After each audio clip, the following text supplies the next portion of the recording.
and all the cars just went, wow, and then he went away. So that's how I feel when I see those ambulances and everything. I'm like, I would like to drive it. Fastest. Yeah, I would like to drive it. I want to see that. Like what you hear is like you don't even know where it's coming from. You're already looking for where to clear to. Yeah, still on traffic. We're talking about traffic right now. There's not a lot of defensive driving here. Do you agree with me? Everybody just they go. There's not a lot of defensive driving here. Like people have so much trust in other people's driving skills here. Because for me, when I'm driving on the road, I assume that every single person, driver or pedestrian, is incredibly stupid. No. It's a safe thing to think if you think about it. You get.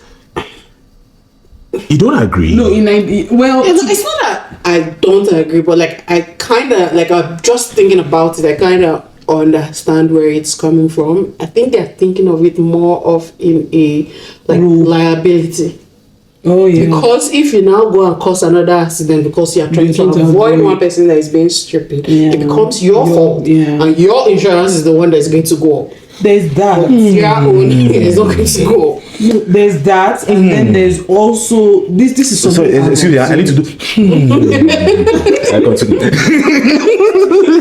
This is something I've also observed. I feel most people, you are expected to read the manual or the exactly, but I find this one blew my mind because I think it was something that I noticed here in Canada. I don't know, I probably just didn't pay attention before, but driving here, it made me, it was obvious to me. The what's it called again? Free something, when you're free flow. Haven't you experienced when someone is in front of you and you're in a free flow lane and they're waiting, like they're standing there like it's a yield? So the thing is, I feel like most people, you say that they don't drive defensive. It's more so they're expecting you to drive by the rules. Yeah. So you're not supposed to. Because the Nigerian driver and me sometimes I'll be cutting things I'm not supposed to cut. In reality, no, I didn't do anything wrong per se, but it's when you think about it, like. You could have just waited your turn. I didn't do, and it's not necessarily doing anything illegal. You're just sharp. Exactly, you're just sharp. That's just what it is. Yeah, like so you will see like a long line. Me as a Nigerian girl, but Cues.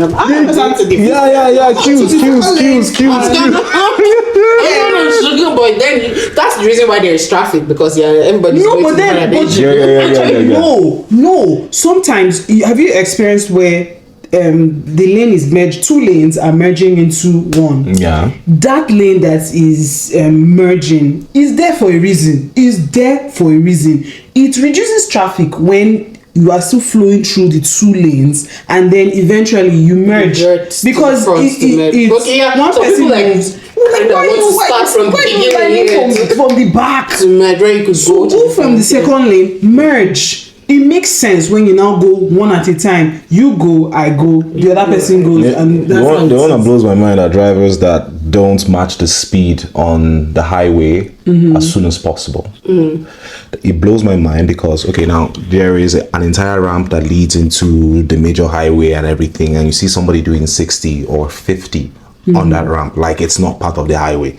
Like the highway says 110 or 100 kilometers an hour. Okay, you should already tell yourself, hey, every single vehicle on this road I'm about to join is going at 100. I should match that speed as soon as possible. You see people taking their sweet time to make sure that because some of them actually also have speed limits. You have to make sure that you're matching that, not necessarily the Hyundai's, that road does not have a speed limit. No, some of them do. You're merging. No, what you see is a suggested speed limit. Not the yellow ones. Some of them do. I need to go back to school and check this thing out. All right. Yes, but once you are merging into, once you are now in the lane. Yes. Not while you're on the ramp. Some of the ramps have. Yeah. So you have to be careful. Now, I don't know. How do you feel? I don't know whether you experienced this one, but this one really touched me in the heart because I felt really good about it. People are more willing to let you merge.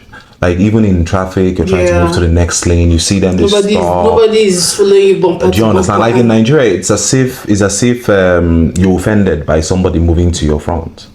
Do you get like you're moving? You have to be like this, bumper to bumper. I love it to help me be a sharp girl. Like You have to go I back. actually said no. I it actually helped said me become sharp. no. But I actually started learning this one. Like it makes more sense Yeah, to it just makes life do you easier get? for Like for me, someone's trying to get in front of me. I don't know. It's just impulse. Natural. I just slow down a bit. And then the person is able to get in front of me, and we keep going. Like this guy can Key Hugh or something like that. It's on Instagram. I think it's an Uber driver or something like that. That talks about your mental health and your headspace on traffic. Lovely guy. And then like he said something really nice. He said, "Are you trying to be right or are you trying to be happy?" Awesome. Two different things. Right or arrive home. Like, do you understand? Right or arrive home? Actually, do you get? so you do all that girl, and then you hit somebody or somebody hits you, and 1 hour you spend more than 1 hour. I have one question. I forgot this part. Is it that people know they fear car for here? They don't fear car. Pedestrians, they don't fear car. Like I know you have the right of way. No, I know you have the right of way. All right. I know that, when you're crossing, you have a good time crossing the road and everything. But I need you to understand, this is a car. This is you. It might be a crazy person. Do you understand? I have a duty of care. Yeah. To you, yes. you also have to. But you have a duty of having sense. To yourself. Do you get? Because I could be a drunk. I could be a stupid person. Should you be driving? Here's the thing. No, we can't. You have no control over that. Do you understand the kind of person who's driving? That is the pedestrian. Okay, what if it's a 14-year-old that decided to take his daddy's car out? Oh yeah, on a joyride. On a joyride. What if it's an armed robber that stole someone's car? Do you get? Like, well, if you survive, yes, the insurance will probably pay you out, blah blah blah. But you still have a broken leg. Exactly. You've still been in an accident that you didn't need to be in. Like, you don't have to be right all the time. Just be a little more aware. No, like I understand that you have. My own is, let's not be doing this. I am right. When you leg or bicycle. Do you understand? Tell yourself this thing. Yes, it's my right of way and everything, but anything could happen. And if there's any collision, it's not like it's going to be car to car. It is you to the car. Against the car. Do you get? While the driver could go to jail, you could be dead. Sorry, unalived. That's the word, right? Do you get? So like we always assume, I will just sue. You will just sue. But in what condition are you suing? You could have no leg. You could have no hand. You could be vegetable. You could be any of that. Do you get? Then, still on culture shocks. What do you guys think about this? What do you call it? Open space planning. It's the worst. You go out smelling like jollof rice. Maybe Junior is not following. Maybe that's what they want. Because like it makes no sense to me. That thing. I don't know. It makes no sense. I don't mind it. I don't mind it at all. Your jacket has no. Me, my own is the food smell. That is my problem. For me, like when you cook, just hide close your room door. Oh, you've not hidden it whatever. and it's still acquired the smell. Not really. It doesn't happen to me. You've not lived in an apartment before. That's why. When I lived in an apartment, that like I used to have to go and hide my clothes inside. I've lived in an apartment before, and the smell, it didn't. What were you cooking? Nigerian food, no. Oh. Like, so for me, what I do, you close your closet door to begin with, and then you close your room door. So it doesn't just. Why do you have to hide? Move But do you know that? If you now go to somebody's house, they'll not be asking you, Auntie, are you in your bath? Yes, now. So you can hide your own. What about your visitors? Somebody will ask you whether you work in a restaurant. And with a smile, of course. You know how they do it now. Hey, do you work in a restaurant?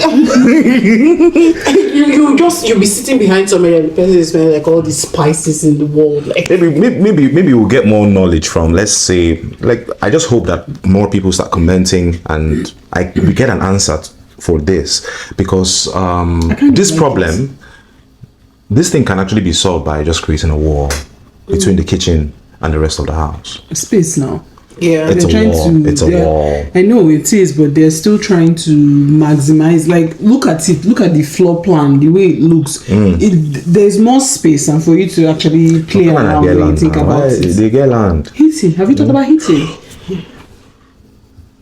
It looks like two of us are thinking the same Have you thing. ever thought about the fact that how many percent of that land mass that Canada has is livable? That thing is crazy though. That thing is crazy. My friend traveled to Toronto yesterday. 4 hours. Yeah. I've been at 3.5. I always make shy it when I'm 4 hours. coming back to Canada. I come through Vancouver. Like Nigeria, like the farthest place in Nigeria It's like 1 by hour. air, 55 minutes. You say 1 hour. Oh yeah. 55 minutes. From where to where? If you travel from one end of Nigeria to the end by air. If you travel from, let's say, Delta State to what's at the top there? Is it Sokoto? From Maiduguri. Maiduguri. Yeah. 55 minutes you go down reach. Yeah. From Abuja to Asaba is like just call it 25, 30 minutes because like you don't even need to go up that high. Like yeah. What are you talking about? What are you saying? Abuja to Asaba is I don't reach where they go. Meanwhile, in this place, there are places that you can drive for like 9 hours. Same province, yeah. Inside the same province, You're yeah. not going to another province. A friend came. She's visiting, and she's in Toronto, and this baby's like, "Oh, can I drive?" I say, "You say what?" That's days. You say what? That's like days. See what? Where? Days. Can you drive from where? What to where? From where to From where? where to where? What was she coming from? Yeah. Toronto to Ed. Nah, you don't do that. I'm You like, don't do sis, that. Yeah. even the flight is long. So I think that's so long. for me. That's the longest part of coming home from Nigeria. Like if I land in Ontario. Because I'm in the same country. I hate it so much. I don't reach, but all I can to land in Vancouver. Like I know that it's Vancouver or Calgary. 1 hour. you know when it's like I'm home. But you're not still far from home. Yeah. Those are the let me tell you. Yeah. Layovers in the like within the country. They don't make sense. Annoying.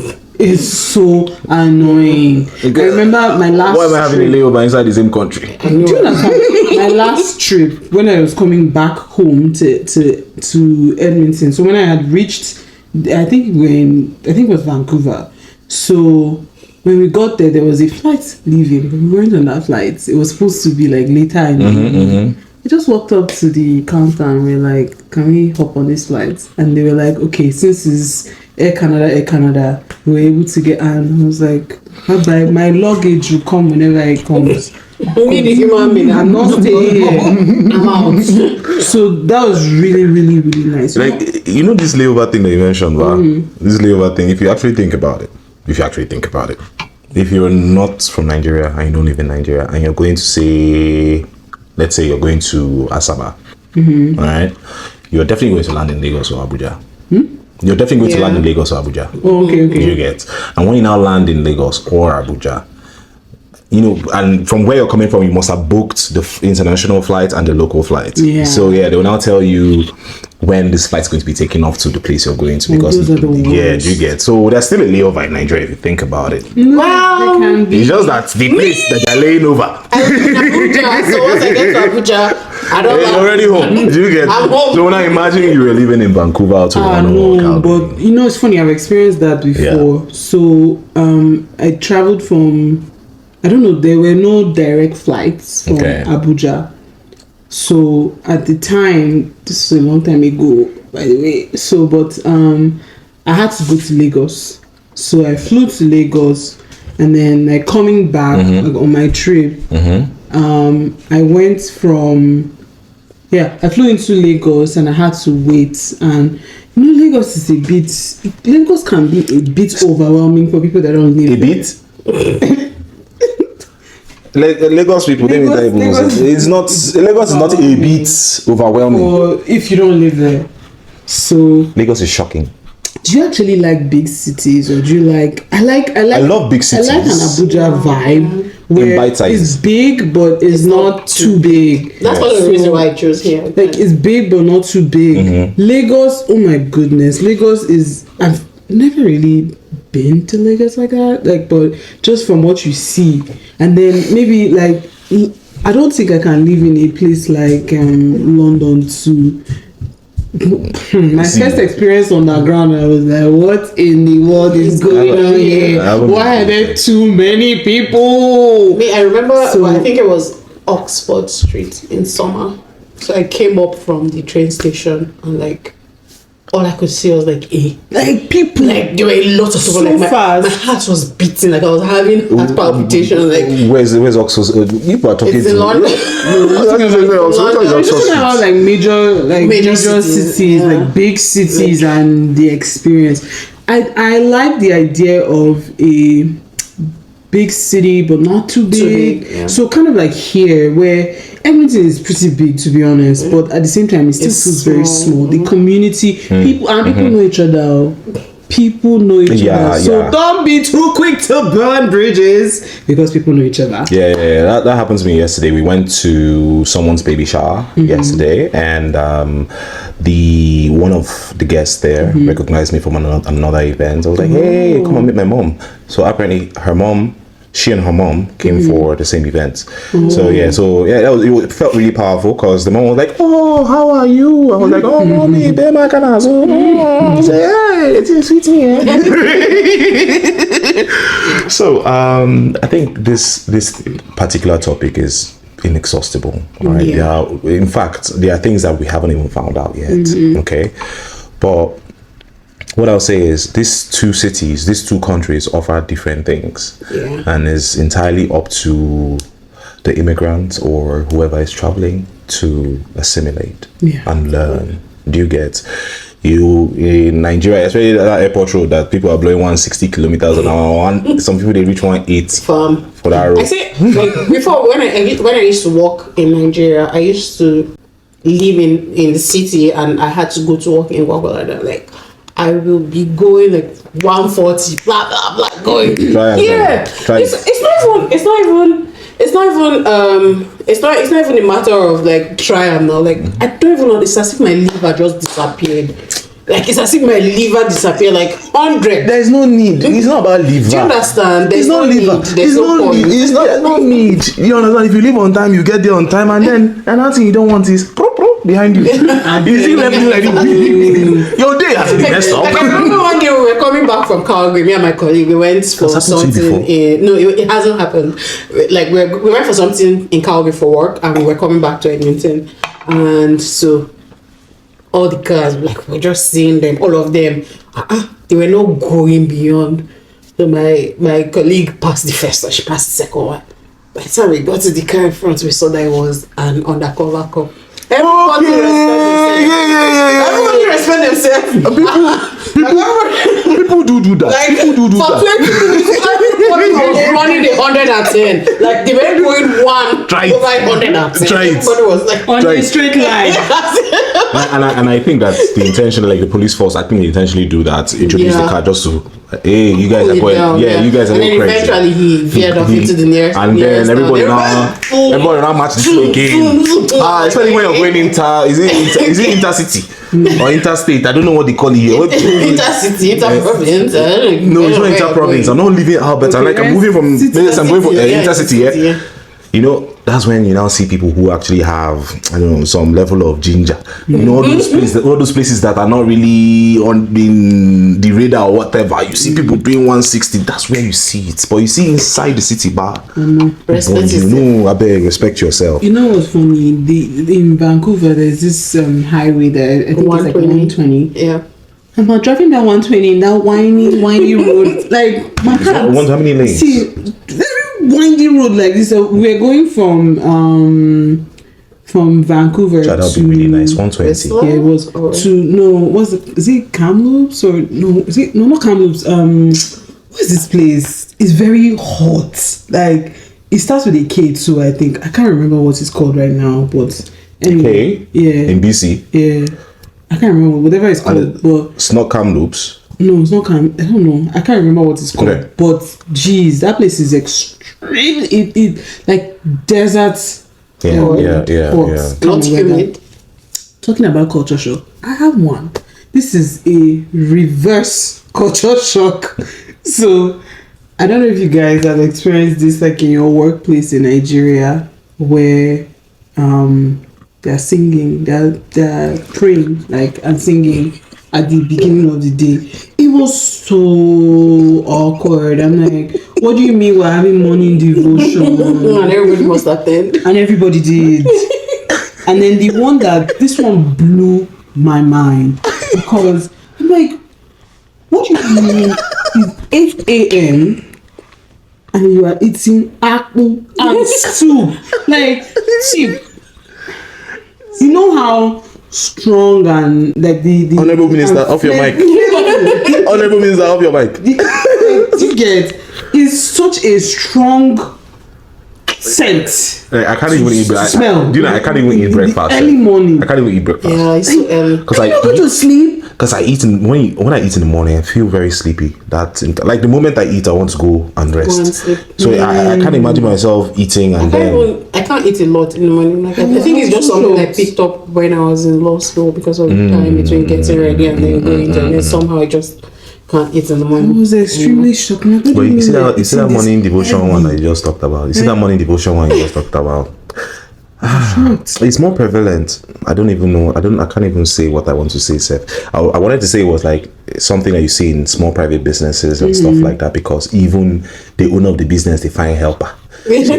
So now he employs you and he says the culture now is morning devotion. But the last place I worked in Nigeria actually very awkward. said like he wasn't the one that started. It was the staff that started the whole morning devotion thing. But they're not doing it too much. Do you get? You know where how they put them now? They come, they overdo, like, you know, kabash. You understand? There's an entire 30 minutes, almost 1 hour. Baba came out and said, "Yes, 10 minutes longest for this prayer." Like, he's the owner of the place and everything, and he just came and did that thing. But it's, how do I put it now? I think it's a cultural thing as well, because if you go to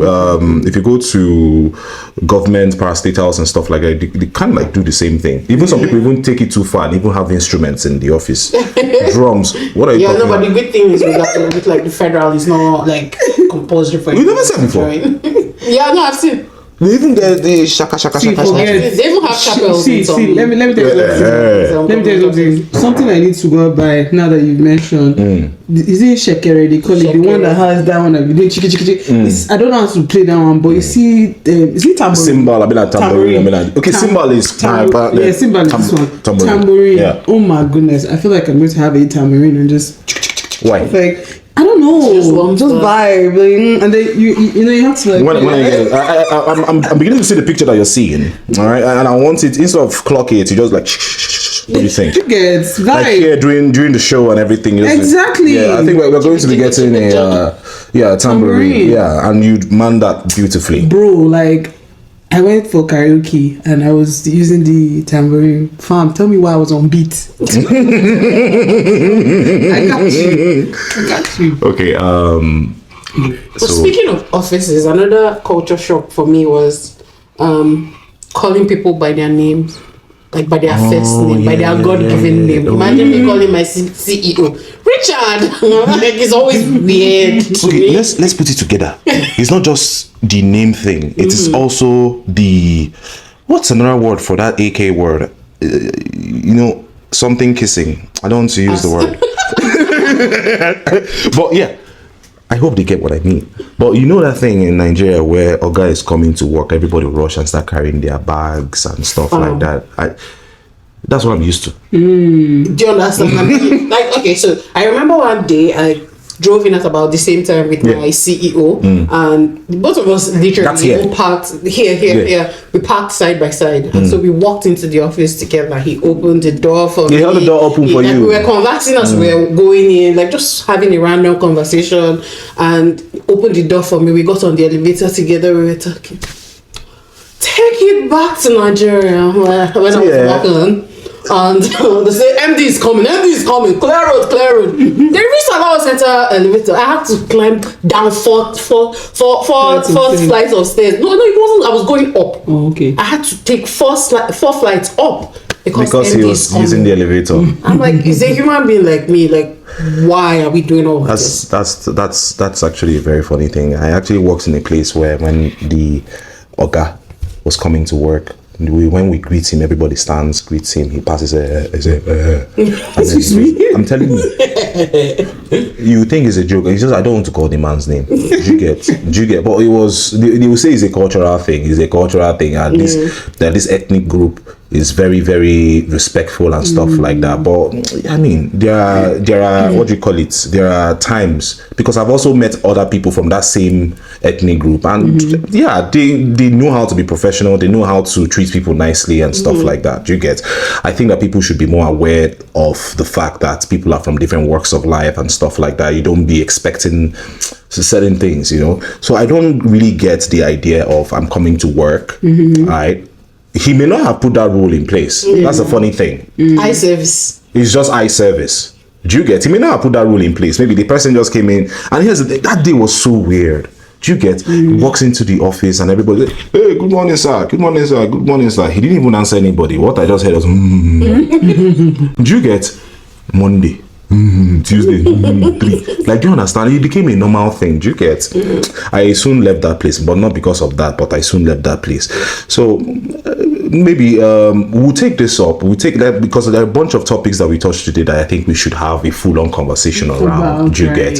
So I would say this at this point. There are people like us, and we are many. And we are from different countries and we are from different places. Now the people I'm talking about are people who feel out of place. All right. And to anybody out there, I need you to understand this. You have a community. You have people who are exactly like you. Like that thing that you feel that you're out of place back home. You're out of place where you are. Now see, there are a lot more people talking about the same conversation, which means you're not necessarily out of place.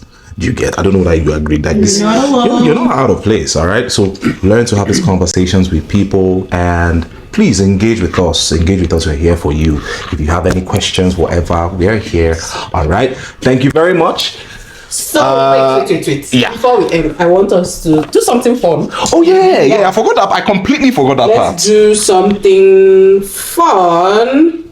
Let's do, what should we call it? This or that, rapid fire. I'm the idea of rapid fire. Yeah. Okay. All right. So, Canadian winter or Nigerian heat? Excuse me, Nigerian heat. What do you even mean? Canadian winter or Wait. Nigerian heat? Now, there are variables. Are you rich? You're average. You're average. You're average. International average or Nigerian average? Voila. You're average. Just average. Because here's the thing. You see that heat? You see that heat? You will need your AC running all the time. Alright? But when you experience heat, when you don't have the money to be running AC and light no day for night, Sunday night leading to Monday, I take Canadian winter. Like, the brothers, sit under the tree and let cold air blow you small. Cold breeze. In the middle of the night when you're supposed to be sleeping. Mosquito taggy. You don't know mosquito. Yeah. For me, Canadian winter.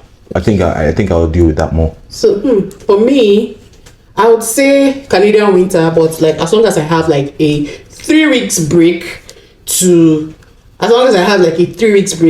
between that winter, like to go and just get the heat from somewhere, I'm good with Canadian winter. Okay. Yeah. So me, what I did when I moved to this country was I made sure I went back home to Nigeria every year. Like our parents are getting old. Like I wanted to see my parents. So you agree with me? Canadian winter? Yeah, I'll take Canadian winter, but with the heat, like with an intermission of heat. Like we don't win. Yeah. It's okay, we don't win. All right. So Nigerian parties or Canadian gatherings? I beg. Nigerian parties. What are you saying? I beg you. Please. Like, Canadian gatherings are fun. I don't know what people are talking about. It's okay. You get to eat donuts and all the sugar. Bro, the donut be live though. Like, I love it. It's a lot of sugar. Yeah, but here's the thing. Sugar. That's why it was here that I knew that sugar was an acquired taste as well. Acquired taste. I finished that box of donuts, those glazed. I finished it in 2 nights. I finished it, yes. Sugar. It was nice. Okay, It was so very nice. one last question. living close to family or having independence? Is there like a middle ground? There's a What middle would be your ground. middle Yeah. ground? Like close by. What the hell does close family mean? No, but having your So like me and our sister now. pretty much, yeah. So like So 15 minutes apart. not too close, not too far to still, there was something I was What do you mean? What do you mean by living close? Is it living together or living close? like how we are currently, Okay. where you guys don't live too far from us. Yeah. So I was going to say something and I forgot to say it earlier, but the reason why people are not like friendly or as close to their neighbors as it is in Nigeria is more communal, and here there's an individualistic approach to everything and anything. So, and I can't lie, to some extent I kind of like that lifestyle as well as the communal lifestyle. So an ideal place for me would be somewhere in the middle, where you have your independence but you're also still close to your family or your siblings or whoever it is. What about you? I like that. Yeah, since you talk here now, we are like, I don't like greet person 2 times. What I mean is, when I see you, like, hey, good morning, how are you? Like, I'm doing good, great. And then I see that like 10 minutes later. I don't want to see you within that thing because it will not be awkward. I don't know what to do at that moment. Whether you say, hey, what's good? Or For your neighbors or what? For your family? Okay. It's really at work. Like, you're passing somebody's desk or something like multiple times. I don't know how to say anything. No, I learned it. There's an awkward smile. I learned it. But anyway, I think it will come down to, like, general question that you asked now. It will come down to, do you really want to live away from home, so to speak? I don't think I want to. Do you get? I'd prefer to be with my family. I prefer to be with my family. Like, I mean, who really goes abroad? Who really leaves home to live in a different country completely, if not for certain reasons? Do you get? Like, if you check the West, like people living in the West, like things are kind of like working here and everything. And that's why they don't travel so much as we do, even for immigration, vacation or whatever. So I would say human beings generally would lean more towards family, staying near things that are more familiar and stuff like that. And if you have to leave the familiar to go to the unfamiliar, it's an unnatural behavior. Do you get? So in conclusion, I'll say I prefer to stay close to family. Close to family. So personally, I have 2 sisters here. My ideal will be that we have 3 houses side by side, and then So your own is hyper family closeness. Yes, we have like a big, like our backyards. There won't be fences in Like between. 4 so acres. I can just stroll into my sister's house. Yeah. Like anytime I want something, even if I want to just go and knock her. But do you know that's a real thing that people actually do? Yeah. Do you get? But your children get a very big compound to play in. Do you know? about that. Do you also know that this thing is actually About something that. actually happens in Yeah. Nigeria? Like, you see brothers or sisters, they come. Actually, it happens also. It's a patriarchy in Nigeria. So mostly it's the men that will build. So they build houses in the same compound, like brother 1, brother 2, brother 3, and brother 4, all in the same compound. So I get it. It makes a lot of sense, and I hope we actually get to do that someday. Yeah, we should. Yeah. That'd be very nice. I don't know. Should we wrap it up now? Yes. Yeah, You agree? I think we should. It's been a fun episode. Yeah. Like, share, follow for more. Oh, yes, Don't oh, forget Subscribe, and please comment. Do you get? Yeah. We need more questions. If there's any experience you've had that's kind of like a culture shock or whatever, please. Leave it in the comments. Our comments are open, okay? Or if you even have a question that you want us to answer, Oh yeah. or reverse Yeah. culture shock. Or reverse culture shock. leave it in the comment section. All right, you guys.